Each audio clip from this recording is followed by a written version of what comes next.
welcome to the Dairy Dialogues. This is the second Dairy Dialogue of 2023, and we are extremely delighted to have Mr. Narinder with us. Mr. Bahga is CEO of Baani Milk Producer Company and has been part of the dairy sector for more than 2 decades. Welcome to the Dairy Dialogue, sir. Thank you. And we are extremely delighted that you have given us time, and also we are very delighted to have you as our dairy leader. And so, sir, like we know of you, we have known of your company, but tell us, where do you come from and where did you grow up and how did you come to the dairy sector? Yeah, I am born and brought up in Pantnagar. Pantnagar is the first agriculture university in India. So my father was working there. He was a veterinarian. So I was born and brought up. I did my schooling in Pantnagar and did my undergraduation. Basically, I did my BSc Agriculture and Animal Husbandry from Pantnagar. Then I did my master's from PIU Ludhiana in agronomy. And then I joined Pepsi. Pepsi came in 90s in India. I joined Pepsi because I did my master's in agronomy. So I was looking after the back-end procurement of potatoes, tomatoes, and chilies. So we did a lot of contract farming, captive farming, and we bought. So I worked there almost 5 years. And after that, I got an opportunity to give an interview in Nestle. But I never knew that I will be doing a dairy business. So it was basically into agri services. So I went and gave the interview. My interview went on very well. But I forgot to ask them what is my role. So I was thinking that again I will be in agri. So agri services basically will be on the agri crops and all. Yeah. But when I joined, so I was told that you have to look after milk procurement. So I started, it was an accident only. So that was the way I entered into dairy. And I learned everything from zero, like how to test fat, how to check SNF, then how to add new villages, new collection centers in the village. So I learned everything. But one thing was that I used to lead from the front because you should know everything before, so that nobody can make a fool of you. Yeah. And being not a veterinarian, I used to sell maximum number of veterinary medicine in Nestle. So I was number one selling because I never went for any. I only sold, but I never gave any treatment because being not a veterinarian, so which is illegal. So I only because it was available with me, so I used to give to the farmers, and I learned a lot of things in Nestle. To be very frank, on hygiene, on antibiotic-free, aflatoxin. And Nestle, when we joined earlier, the milk was coming in cans. In our period only, we started this bulk cooler concept. So Nestle was the first one to bring bulk coolers into the country and putting it in the village level. So, sir, I have one question here. So, like, are you talking about the Moga region? Yeah, Moga only. Okay. Yeah. Initially, I worked in Moga for 10 years and almost 1 year in Samalkha. Okay. So initially was in Moga. So by end of almost 2000, they started putting up these bulk coolers. And initially people were resisting to have bulk coolers when we were, because they said that then we have to work for the whole day. Earlier it was happening that morning and evening collection, the vehicle will go and pick up and they are free. But once a bulk cooler is put, they had a mindset that they have to work whole day and so they will not be able to do any other activity. But later on, they understood the advantages also. And the major, basically what Nestle did was because we had been working there for almost like 30, 40 years. So we knew how much quantity of milk is there in a village. Accordingly, we were putting the bulk coolers. And the main focus was to improve the count, basically the bacterial count, because they are making baby food. So that was the area. And then there were a lot of challenges also once putting that BMC, how to control losses, because pilferage was there. So you have to put in systems in place, how to check it, how the tanker one is lifting the milk, what is the fat SNF. So a lot of learning was there and a lot of innovations and improvement were done there. Then again, cleaning of tanker hose pipes because the milk was lifted through hose pipes. Yeah. Then we put into stainless steel system into there. Earlier, the motor was at the village level, then it was fitted into a tanker. So a lot of innovations were done to improve how to get better quality milk into the factory. So once almost I worked there for 11 years. From Moga, I went to Samalka. I was heading the Samalka procurement. We started this Sirsa area in Haryana, and we put their chilling centers and later on bulk coolers. And we're collecting around 50-60,000 liters of milk in that area and bringing it to Haryana, because Haryana, Samalka, because if you see Panipat and all, because being nearer to Delhi, you don't find milk there. Either you have to go to Sirsa or to Karnal area to get the milk. I worked there almost for 1.5 years. Then I got an opportunity to join GSK, where I was looking after again milk procurement plus total capex, even commodities like SMP and even other food items like wheat flour, which was required for making of Horlicks. I was there for almost 3.5 years. And then I got a chance to join Mother Dairy because Mother Dairy wanted to start their own operations in the name of New Generation Cooperative. Okay. So I joined Mother Dairy in 2009. And there we started this operation in North, in UP, Rajasthan, Punjab, and even we went to Haryana. Initially we started Haryana and later we winded up because of some issue with the cooperative. And in Mother Dairy, because Mother Dairy was totally dependent on cooperative surplus milk of the cooperative, and in that period, even the cooperative were able to sell more milk in their local areas, so they were not supplying, and Mother Dairy had to depend on private vendors. So that was the time when we were asked to have our own systems, and we started this procurement and went up to around 20-25 lakh liters of own milk from UP, Rajasthan, even Gujarat, and Punjab. And during 2011, then this concept of producer companies, because this concept started in almost 2000 only, but it was implemented in around 2011-12 only once it was approved by the parliament and by the government, and it was put into place. And then under the NDP, the producers company was formed. So 5 producer company initially. One was in UP, one was in Gujarat, Rajasthan, Punjab, and Andhra Pradesh. So these 5 were being got funding under National Dairy Plan 1, and Punjab being in the name of Baani, and Sahaj being in UP, then Pius in Rajasthan, Mahi in Gujarat, and Shrija in Andhra.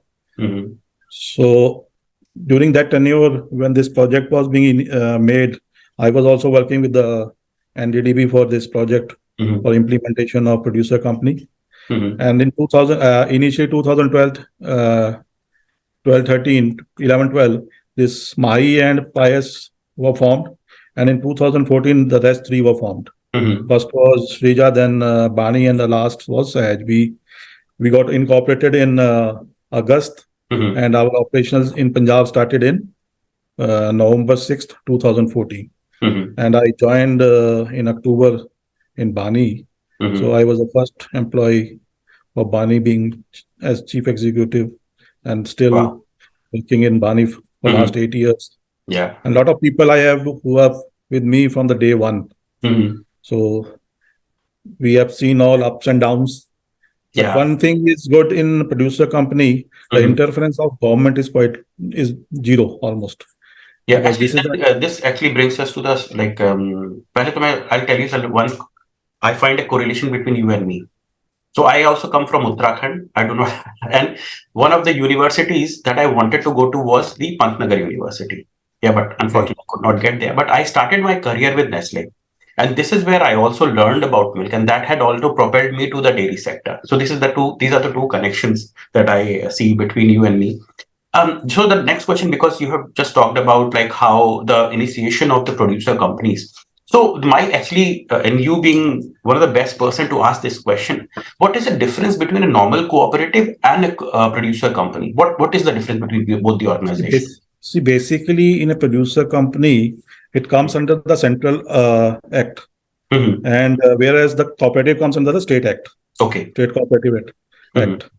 And if you see the area of operation, the producer company area is unrestricted. It can work in multi-states. Whereas the cooperative is restricted within the state only. And whereas shareholders in a producer companies are the user member are only the shareholders. Whereas in cooperative, a non-user can be also a shareholder because he even may not be pouring, but he's a shareholder.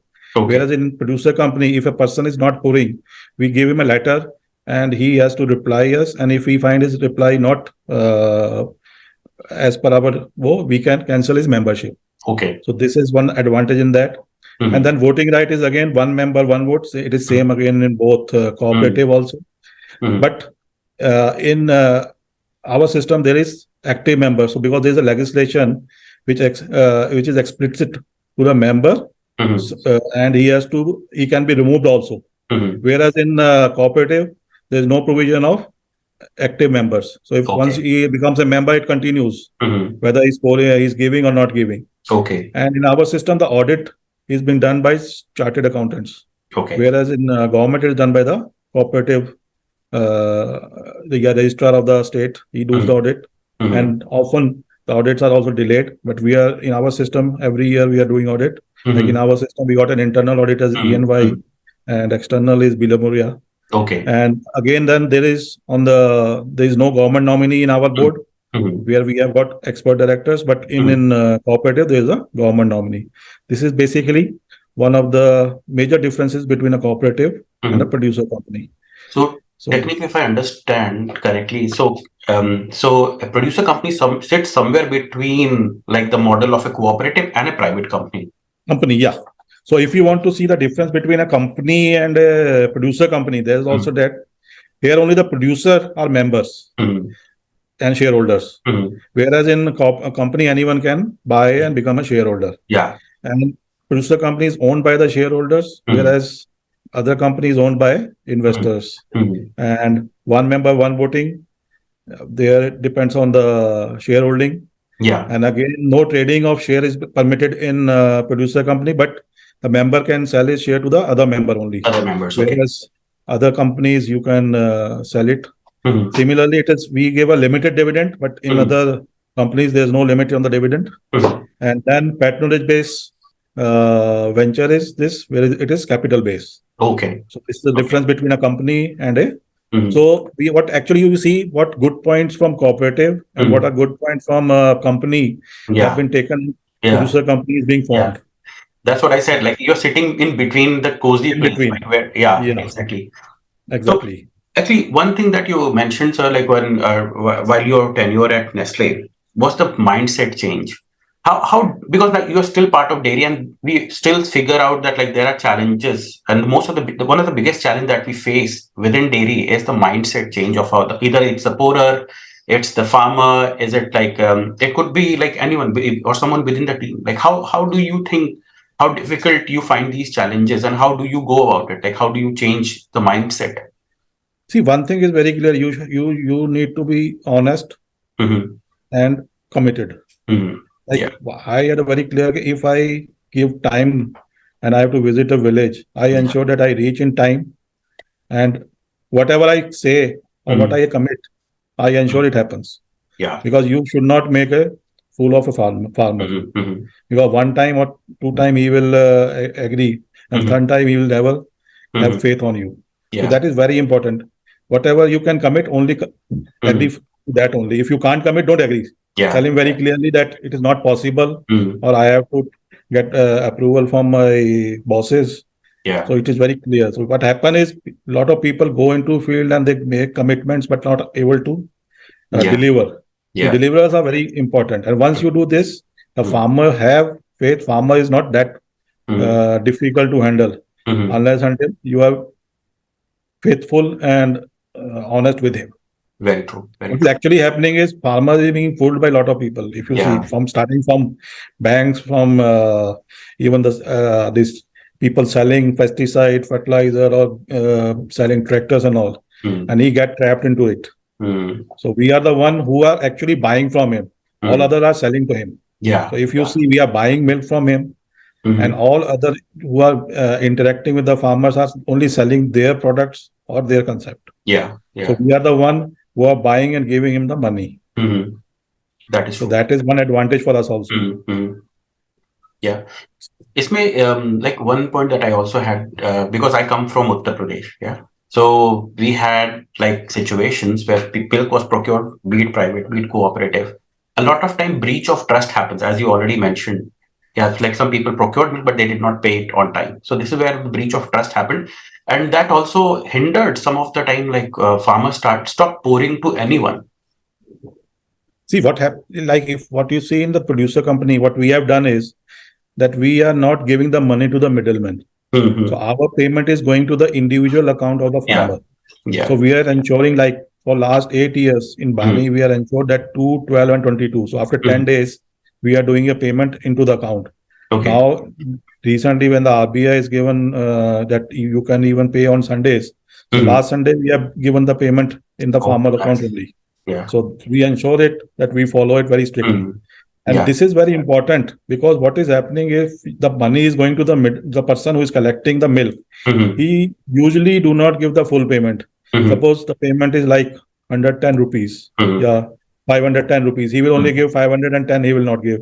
He will say, you take next time, I don't have chutta money. Change nahi hai. So, and then if somebody has to take money, he has to come and ask him to give the money. He may say that today I don't have, you come tomorrow. So he have to come 3, 4 times.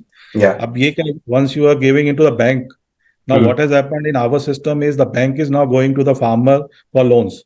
Earlier the farmer used to go to bank for loan, but the bank people used to refuse. And another advantage which we got in this, because last year only with the Prime Minister ensuring that the KCC for dairy farmers should also be given. So we have already got tie-up with Bank of India as well as State Bank of India and HDFC. Around 16,000 farmers got KCC who are having account in our bank, because they need their credibility. So they say see the statement. On that basis, they got 1.6 lakhs without any collateral on 7%. And if they are able to return pay back every month as per after 1 year, you get a 3% subvention. So actually, he's only giving 4%.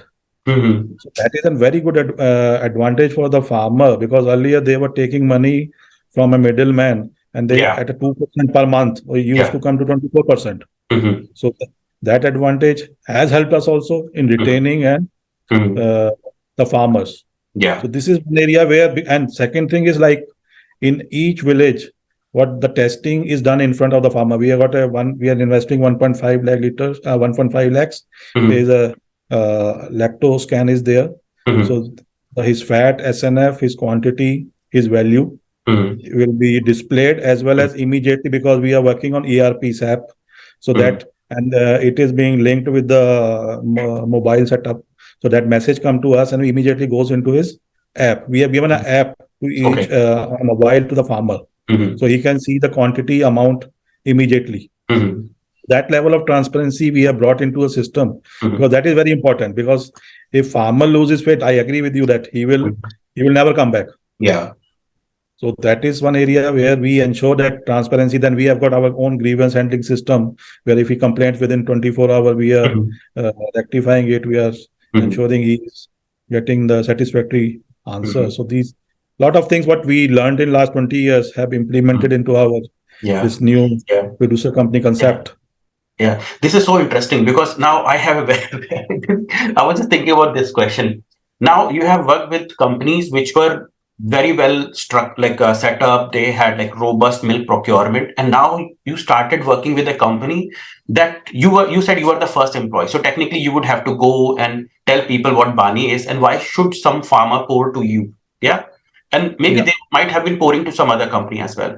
So how difficult or easy was it for you to Like take that first liter of milk.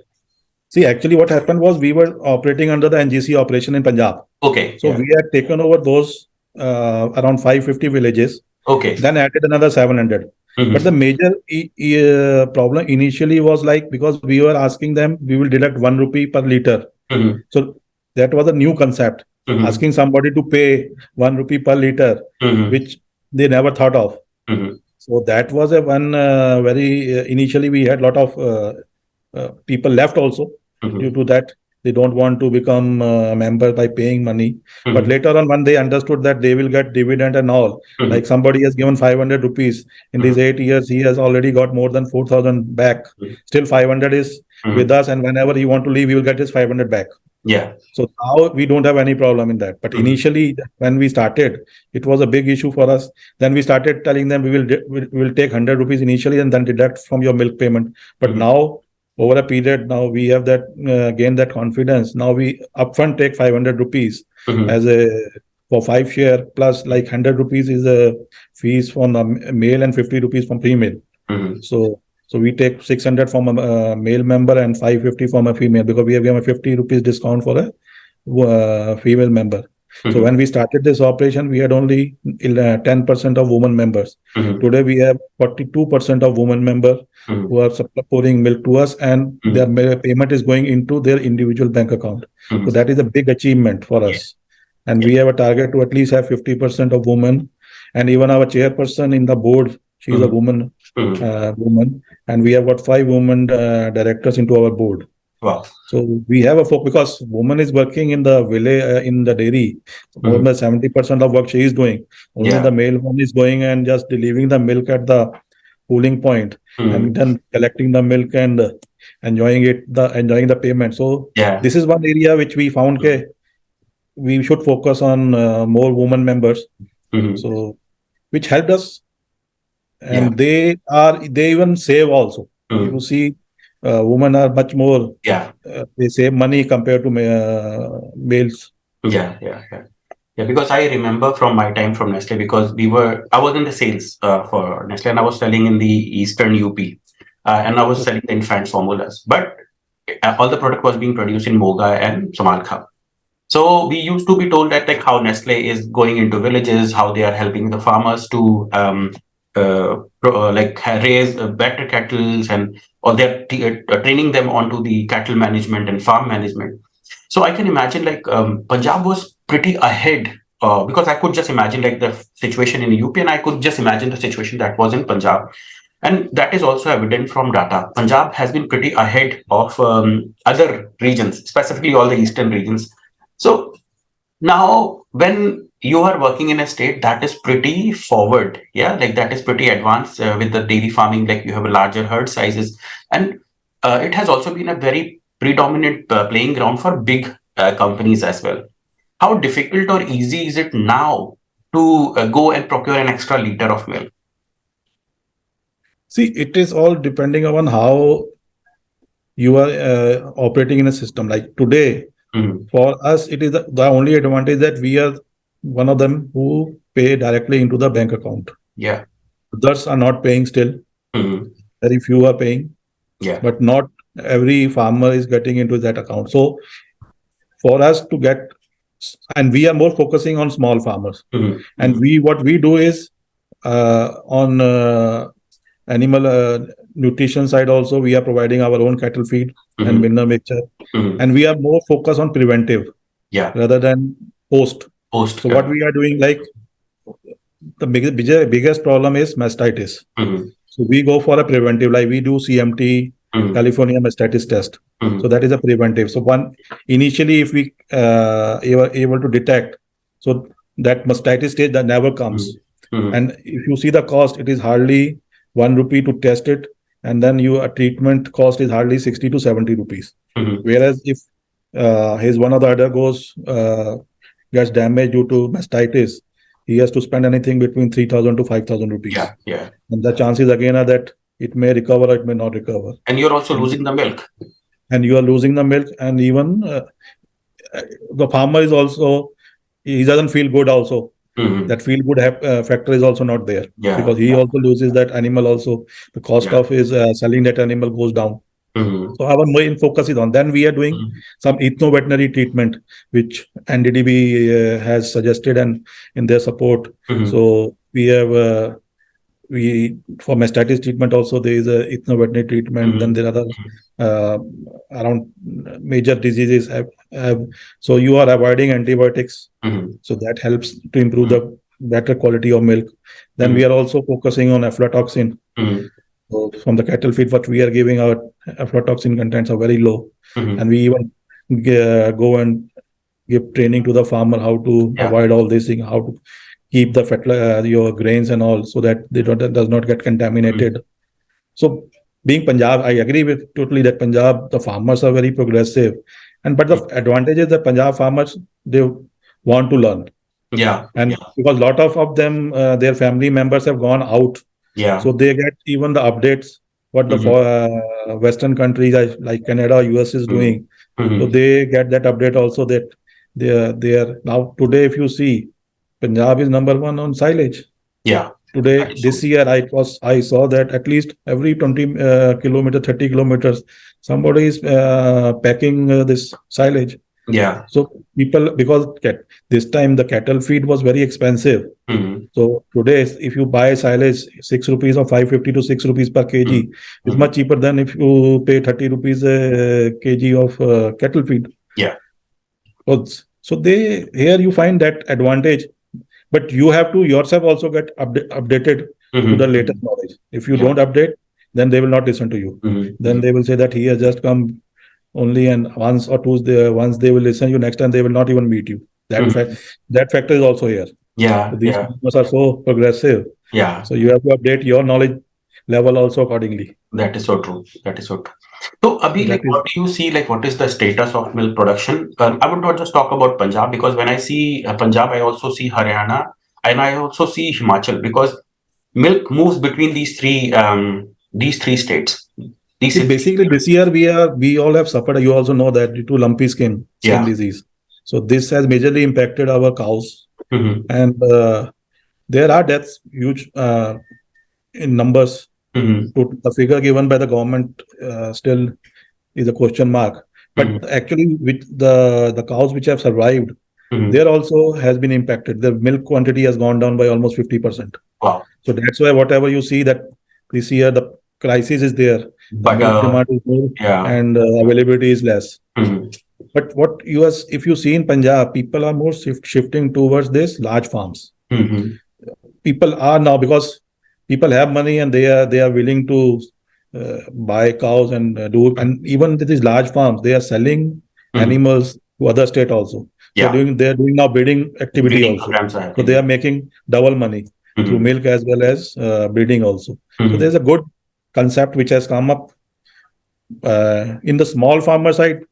The new generation is preferably not too much interested. Yes, because they are majorly planning to go out of India, basically Canada, Australia, or US, because they find that much more lucrative compared to in what they are getting in India.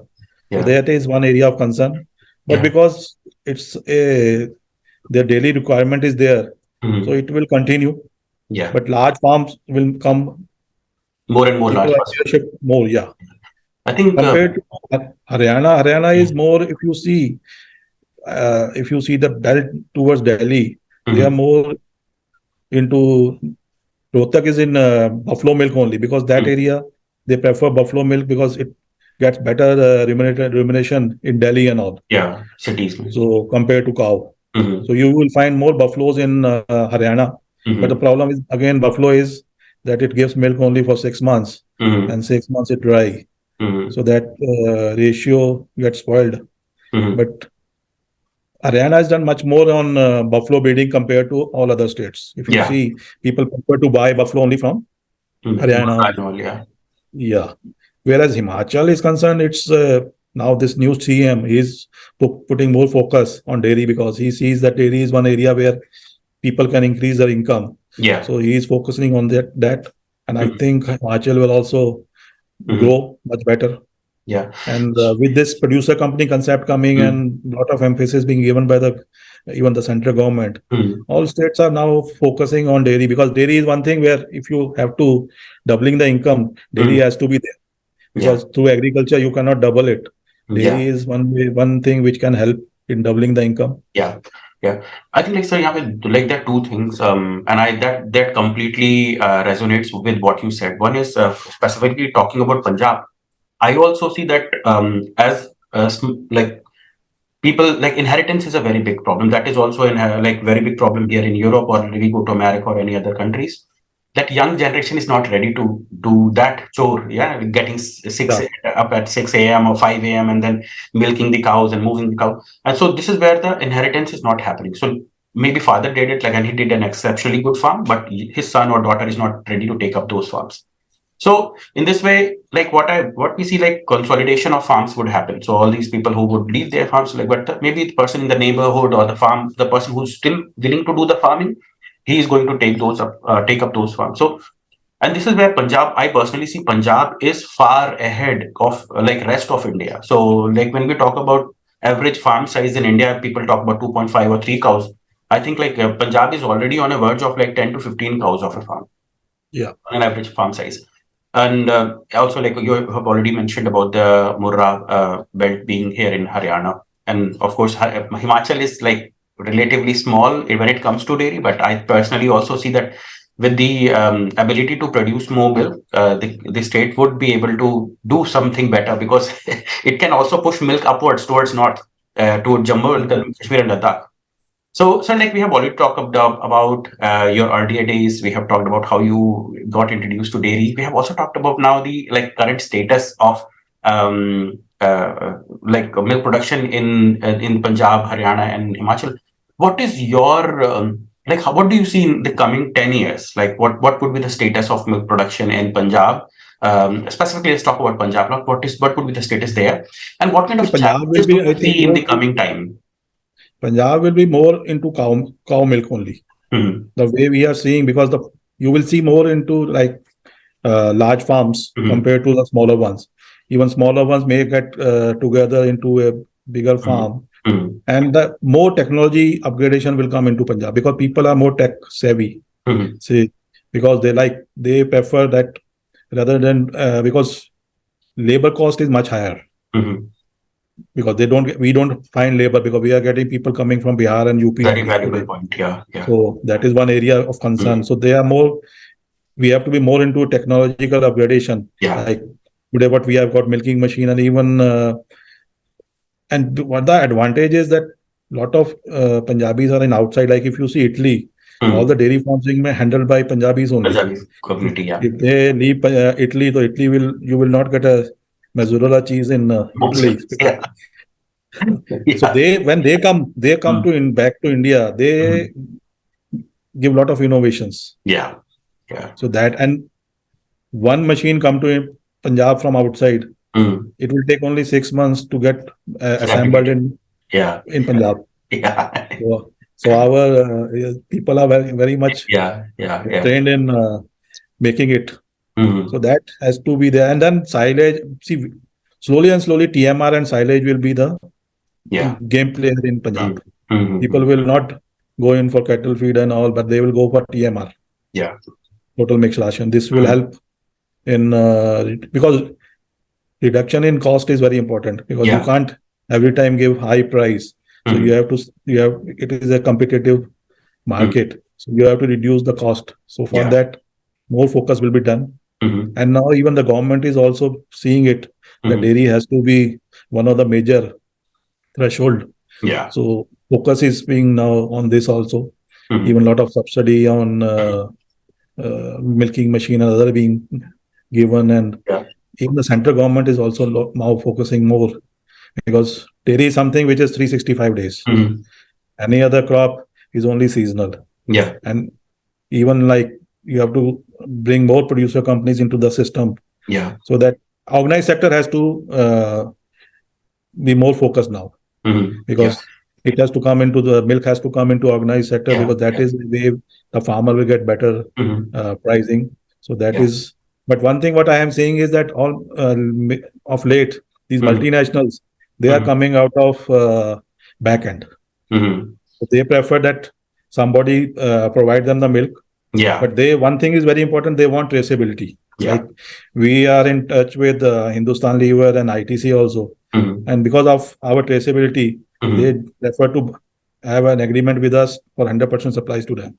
And most probably in another next 2-3 years, we will be supplying them at 100%. Today we are giving them some quantity, but they have seen the system, they have seen our way of working. Because traceability is very important today. Everybody wants the traceability. So that once you are giving that confidence, so selling is not an issue if you have a quality.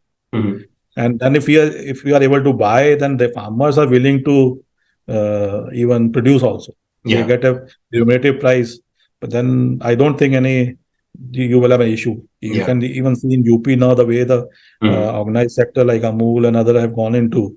You will find UP also growing in a big way. Completely agree, sir. So it has to be market driven. When a farmer see that there is a market for his product, and of course, like there's no breach of trust, I will see like more and more people who had not done farming. They're a first generation farmer. So, for example, one of my friend who had no like history of farming, or his family had no history of farming, that guy moved to agriculture. So this is what we would see in the coming days as well. So completely agreed. But what do you see? Like, so we have talked about the production. What do you see? Like, what kind of product mixes are going to be produced in the coming days? So it would be more on cheese or powders or what? Butter? What kind of product? The major it will I think cheese will be there, butter will be there, then flavored milk. And curd will be the number one going. What I am seeing is over the period, because if you see the new generation, to be very frank, the women which are coming here, ladies, they cannot make curd at home. So what you will find is that people prefer to buy. ठीक है ना, अभी हम लोग के जो mothers थे, they were making this curd as well as ghee, अपना ये मक्खन. But now, over a period now, in next few years, this volume will go tremendously, because nobody will be willing to do it at home, because वो concept change होता जा रहा है. Homemade से. People prefer के now you need white butter or you need yellow butter, everything is available. So you have to build accordingly. So there is a lot of scope for the products. So that growth will be huge. So, like growth is, you are saying robust growth in both the sectors, like be it consumer side or institutional growth, both the sides are seeing great growth. Both sides, because even the institution also now, because if you see paneer, the way paneer is now being, people are buying packed paneer rather than going to the halwai or buying from him, because you have that quality and you have that confidence that there is no problem in that. The brand is selling that way. So it will come, and I don't think, and there is a market for it. Even if you see institution also, even the hotels and the horeca, they are also going into that way only, because they want that. Even they come and see your plant also before finalizing it, whether you are hygienically doing it or not. So that level of because one mishap will totally just a brand reputation. Problem. And one thing that you have mentioned is like horeca and hawkers, and this is like tremendous thing, because a lot of consumption actually happens in India at the hawker level. So like a lot of people want to go out. When they go out to eat, this is where a lot of cheese consumption and butter consumption is on these radies and thalas, where people go and out to eat. So, sir, like I think like we are also like approaching the time. So I would come to the next question. So, if you have to give one advice to your younger self, what would be that advice? When you are coming fresh out of college. See, if you are coming fresh and you join any job, don't stick to what you have been asked to do. Try to multi-skill yourself to the whatever that organization is doing.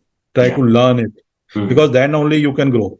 If you are doing a hardcore procurement, don't stick to hardcore procurement. Try to learn what is being done in the manufacturing or what is another way, so that you try to learn, and then you have opportunity to grow. What is happening today is the new generation, they don't come out of that silo. So they are only like, if they are in a finance, they will not try to understand how is the back end working or how is the manufacturing. They are sitting and working on the financial point. So at least till you understand how is the cost, how is the losses and all that, you will never be a good leader into the system. Yeah.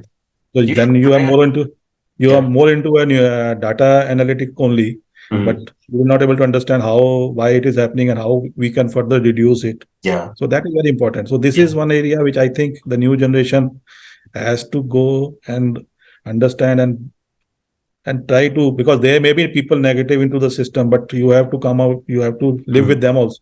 Yeah. So you can't get everyone perfect in an organization. So you have to, and that is the opportunity, because you are young, you can do anything. Yeah, and also it gives you the holistic perspective. What does your organization do? What is it doing, and also how is your role actually contributing to overall organization? So it's also very valuable, and also it gives you perspective how you are going to grow up, and what actions you would be required to do, or knowledge or skills that you would be required to gain to go up the ladder. So this is very valuable. Thank you for this, Narinder. And the last question would be one piece of advice that you would have for the dairy sector as of now in India. One area which I like is that we have to see, dairy is totally dependent on farmers. Yeah. And we have to ensure that our farmers are properly being treated. Because what will happen is, once there is some issue, some rates are down, we straight away hit the farmer. Yeah. And the farmer, when he's not getting a proper price, he will reduce, he will sell his animals. So we have to support them. And another area which we have to focus is, like, we are more into cow, we are more focusing on crossbred cows and all. Yeah, even now the government is coming to this local breeds also. But we are not focusing on buffaloes. Yeah. We are finding in Haryana today, if you see, I don't find very good quality buffaloes in Punjab. Earlier, each village used to have buffaloes having 20 plus, 22, 23. But today, if you go, you hardly find any buffalo having 13, 14 kg. You are finding 7, 8 kg, 9 kg. And 7, 8 kg, 9 kg or 10 kg buffalo, I don't think is viable for a farmer. Yeah. Because it's giving 6 months milk and 6 months dry. You can't feed it. Yeah. So we have to focus on both, because buffalo is one, because we have a monopoly in that also, to be very frank, because neither Europe, neither other countries. So if you want to have got white butter or white ghee, desi ghee, you can only get from, and if you want SMP with 36% protein, that also comes from buffalo, not from cows.